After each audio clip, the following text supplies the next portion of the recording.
राजद के प्रदेश महासचिव सह सामाजिक कार्यकर्ता श्री उमेश राय ने देश में न्यायिक व्यवस्था में जजों के चयन प्रक्रिया पर सवाल खड़ा किया है।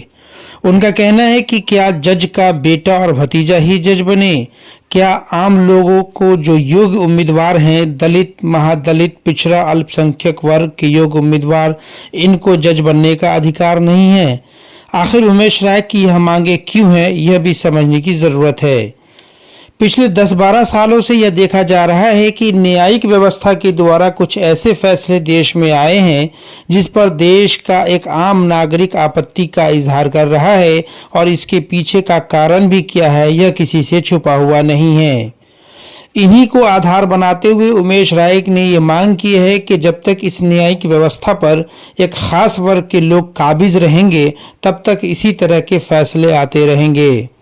साथ ही साथ उमेश राय ने सरकार के क्रियाकलापों पर सवाल खड़ा करते हुए कहा है कि सरकार को जहां कॉलेज और यूनिवर्सिटी बनाना चाहिए ताकि लोग शिक्षित हो सके, वहां सरकार अपना पैसा मंदिरों को बनाने में खर्च कर रहा है।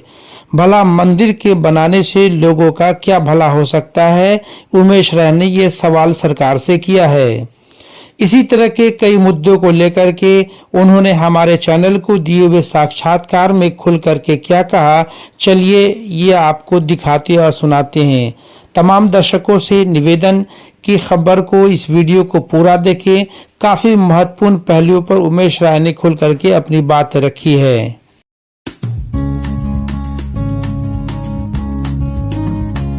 सबसे पहले सर आप ये बताइए कि जो न्यायिक व्यवस्था में अभी वर्तमान में जो चयन की प्रक्रिया है वो क्या है और आपकी क्या मांगे हैं, हमारे दर्शकों को बताइए। पहले ये बताइए वर्तमान में किस तरीके से न्यायिक व्यवस्था से जजों की का चयन किया जाता है। अभी एक व्यवस्था है जिसका नाम रखे हैं कॉलेजियम। कॉलेजियम में जो हाई कोर्ट, सुप्रीम कोर्ट के जो जज होते हैं वो 5-10 जो एक उसके मेंबर मिल करके और जजों की नियुक्ति करते हैं। उसमें आपके बेटा को मैं नियुक्त कर दिया और आपका बेटा मेरे बेटा को कर देगा, और यही चल रहा है पूरे देश में न्यायिक व्यवस्था। नतीजा है कि इसमें जो सामाजिक न्याय के लोग हैं, जो पिछड़े हैं, दलित हैं, आदिवासी हैं, अल्पसंख्यक हैं, इनकी संख्या नगण्य, लगभग 400-450 जज अभी हैं। तो उंगली पर गिन सकते हैं, खोजना पड़ेगा कि वो अच्छा एक पिछड़ा भी है, एक दलित भी है, अच्छा एक अकलियत भी है, ये है, आदिवासी भी है, ऐसा खोजना पड़ेगा। अच्छा, ये चयन प्रक्रिया कब से है? ये देश की आजादी के बाद से है क्या? संविधान में, संविधान की धारा 312 के तहत ये बना, जो उसमें है कि एक जुडिशियल सर्विस होगा, Indian judicial service, IJS, Indian judicial service IJS बनेगा। जिसे 313 में है कि इंडियन एडमिनिस्ट्रेटिव सर्विस है, इसको UPSC भी कहते हैं। तो उसी तरीके से IJS था, उसमें जजों की नियुक्ति होगी, मैंने उसका परीक्षा होगा, और उसी से जो पास करेंगे उसको यहाँ जुडिशियल मजिस्ट्रेट से लेकर के और चीफ जस्टिस ऑफ इंडिया मिलने का होगा। जैसे IAS में होता है, वो सेम दोनों की कैटेगरी है। लेकिन ये जो सत्ताधारी जो लोग थे या जो हुक्मरान थे, वो लोग, शासक वर्ग के लोग कभी ये नहीं चाहे कि इसमें हम कंपटीशन करें, क्योंकि कंपटीशन करेंगे तो फिर मेरिट वाले लोग आएंगे। तो मेरिट वाले तब तक उनके भाई भतीजावाद नहीं चलेगा। तो भाई भतीजावाद मेंटेन होता रहे, इन्हीं के परिवार के लोगों की नियुक्ति होती रहे, यही प्रक्रिया है। इसी परिवार के पूरे नहीं, हम आपसे ये समझना चाहेंगे सर कि ये जो प्रक्रिया अभी वर्तमान में है वो है कब से देश में?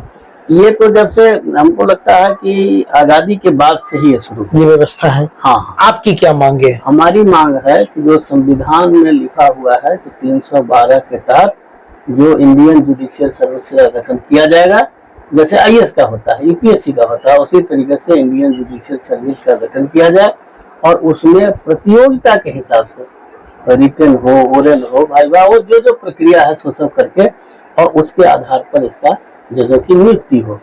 उसमें मेरिट से लोग आएंगे, सभी की हिस्सेदारी होगी।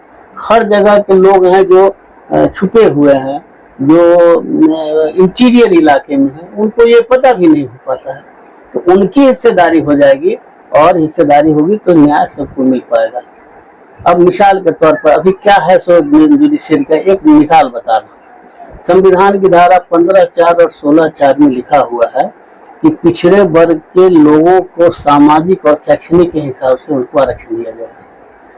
बिहार के हाई कोर्ट कहता है कहा कि हम इसको नहीं मानते, जबकि उसकी गणना हुई, गणना में 65% ओबीसी की आबादी है और उसकी आबादी को थोड़ा बढ़ाया गया। अभी तक तो उसकी हिस्सेदारी आबादी के हिसाब से मिला नहीं। आपको यह जान करके तजुब होगा कि हम पिछड़े वर्ग के लोग हैं। लोग कहता है कि पिछड़े वर्ग में यादव को सबसे ज्यादा हिस्सेदारी खा रहा है। 15% आबादी है और 1.5% सरकारी नौकरी है, जगह ही नहीं दे रहा है। और उसकी वजह यह है कि जैसे वो ये मांगे आपकी किन के समक्ष, न्यायिक व्यवस्था की जो मांग है सरकार के पास में, केंद्र सरकार ही तो करेगा। ये जो चयन की प्रक्रिया वो केंद्र सरकार के अधीन आती है। बिल्कुल। अच्छा, एक चीज ये समझना चाहेंगे कि केंद्र की जो मौजूदा सरकार है वो 10 सालों से है, जी तो ये जो देश की आजादी को तकरीबन 70-75 साल के आसपास हो गए, इससे पहले भी यही व्यवस्था रही है। जी जी। तो ये जो मांगे हैं आपकी केंद्र सरकार की, तो मांगे तो आपकी जायज है, जी। जो अति पिछड़ा दलित अल्पसंख्यक के हक में है, लेकिन आपकी ये मांगे सरकार तक सिर्फ आपके मांगने से क्या लगता है कि सरकार हमारे ही मांगने की बात नहीं है। मैं आपको एक बात बहुत ही अदब के साथ बता सकता हूँ, मेरे पास उसका अखबार का कटिंग भी है। जी। दो जो महामहिम राष्ट्रपति हुए, पहले R.K. नारायणन साहब हुए और फिर इससे पहले माननीय रामनाथ कोविंद साहब हुए। इन दोनों आदमी ने भी इस बात को सुप्रीम कोर्ट को कहा कि इसको न्यायिक प्रक्रिया की नियुक्ति जो है सो आपको कंपटीशन से कराइए, IJ से की कराइए। पार्लियामेंट में बहस भी हमको लगा 16-17 में हुआ था, खूब जम के बहस हुआ, लेकिन ढाक के 3 बात जो ये लोग चाहते नहीं हैं, जो सत्ताधारी लोग हैं, शासक वर्ग के लोग हैं, कि उसमें मेरिट से होगा तो ये जो इनके जो पैरवी पुत्र हैं इनको वहां जगह नहीं मिलेगी। मेरिट जो आवेगा वो आवेगा, ये लोग नहीं चाहते। अभी हम पिछले साल का 23 के 26 नवंबर 1923 को महामहिम राष्ट्रपति महोदया जब वर्तमान में है द्रौपदी मुर्मू जी, उन्होंने सुप्रीम कोर्ट में इस बात को कहा कि जजों की नियुक्ति के लिए जो इंडियन जुडिशियल सर्विस का गठन किया जाए, और इंडियन जुडिशियल सर्विस के गठन होगा तो मेरिट से जो होगा उसकी होगी। तो जब देश की राष्ट्रपति कह रही हैं तो फिर केंद्र सरकार पर उसका कोई असर ही नहीं हो रहा है। बात तो रोना इस बात का है कि जिस देश की व्यवस्था के लिए 3 महामहिम कर रहे हो, लेकिन केंद्र सरकार इसमें सुनती नहीं, चुके उनके कब दिमाग में ये बैठा हुआ है कि जो हम चुन करके भेजते हैं अपने पॉकेट के आदमी को जज बनाते हैं, ये खत्म हो जाएगा।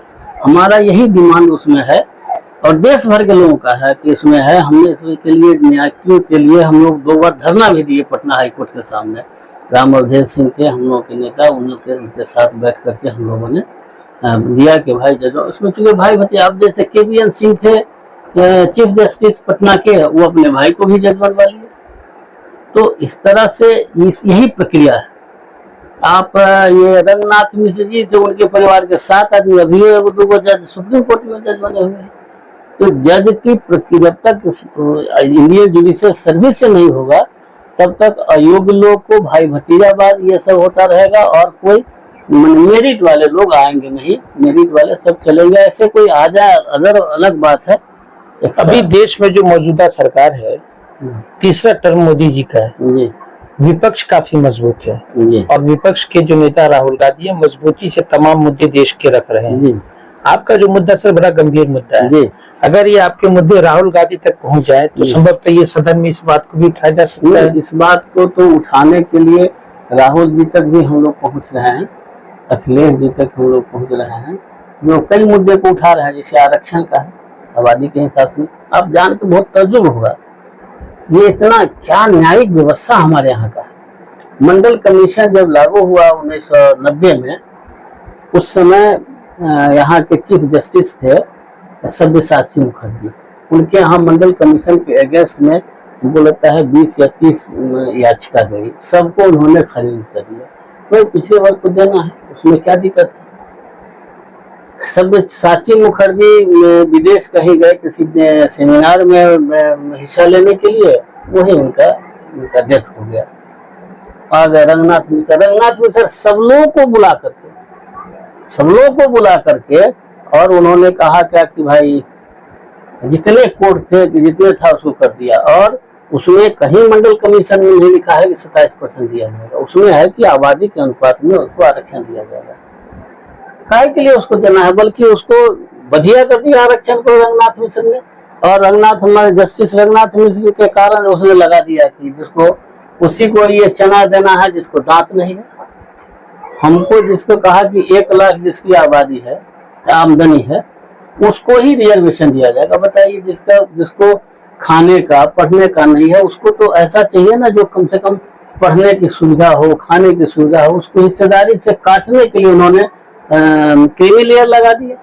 और आज तक यही स्थिति है कि हमारे पूरे पिछड़े वर्ग के लोगों को जब 65% आबादी है तब उनको मिलता है 10 से 11% अभी तक है। तो हिस्सेदारी इन्हीं की है। आपको यह जान के तजुब होगा कि बिना किसी सर्वे के, बिना किसी गणना के 10% दे दिया प्रकाश को, बिना किसी की बात, किसी अनकॉन्स्टिट्यूशनल। तो जब सुप्रीम कोर्ट में गया तो कहा कि नहीं हम इस पर कोई बहस नहीं करेंगे, और उसको कैंसिल करा दिया, खारिज कर दिया। तो न्यायिक व्यवस्था एक जातीय व्यवस्था हमारे देश में है, और वो जातीय व्यवस्था के कारण आम आदमी को न्याय नहीं मिल पा रहा। ये सर मुद्दा आप उस समय उठा रहे हैं जहां देश की न्यायिक व्यवस्था पर भी सवाल या निशान खड़ा होना शुरू हो गया है। निश्चित तौर पर आज से 10 साल 15 साल पीछे हम जाते हैं तो न्यायिक व्यवस्था पे लोगों का अटूट विश्वास था, लेकिन लगातार पिछले 10 सालों से न्यायिक व्यवस्था पर सवाल या निशान अलग अलग मुद्दों पे खड़े होते रहे हैं। आपको नहीं लगता है कि इन मुद्दे पे देश की तमाम विपक्षी पार्टियों को एकजुट होकर के आवाज उठानी चाहिए? संपूर्ण व्यवस्था की बात नहीं है, 2 वर्ग है, शासक वर्ग और शोषित वर्ग। शासक वर्ग को मिल रहा है, वो क्या करेगा? जो जितना मलाई चावने के लिए 10% लोग चाव रहे हैं, और बाद बाकी 90% जो है सो अपनी मांग रखते हैं कि हमको ये मिलना चाहिए, लेकिन देने वाला नहीं दे रहा।